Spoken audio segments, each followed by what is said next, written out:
Ever wanted your PowerPoint slides to react when you click, like flipping between image and its explanation?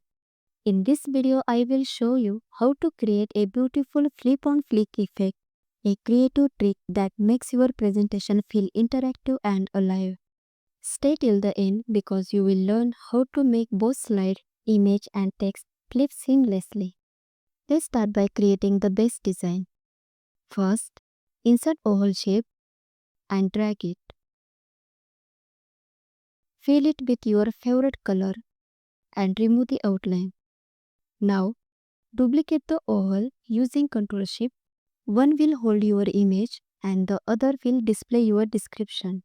Insert a text box on top of the second oval. Select both and group them together. Next, click the first oval, go to Shape Fill, select Picture from File and choose your image. To make it pop, go to Picture Format, add a black border and increase the width slightly. Now comes the animation magic. Open animation, choose more exit effect and apply collapse. Then open the animation pane, click trigger and set it to on click of the oval. Next, select the group shape with text, go to more entrance effect and apply stretch.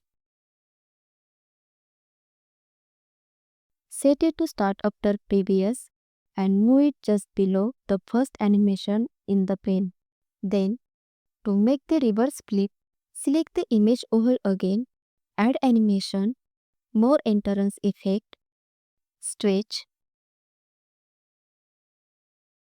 Now, select the group again, add animation, more exit effect, collapse. Set its trigger to on click of group and start after previous. Finally, align everything perfectly. Select both shapes. Choose Align Center and send the group shape to the back. Once done, you can duplicate the entire flip pair as many times as you want. Just replace the image and text for each.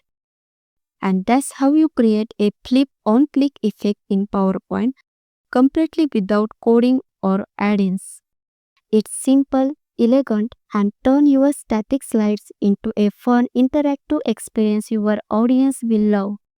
If you found this tutorial helpful, give it a like and subscribe to Aksharika Tutorials for more creative PowerPoint animation ideas. Comment below what interactive effect you would like to see next and I will make tutorial on that.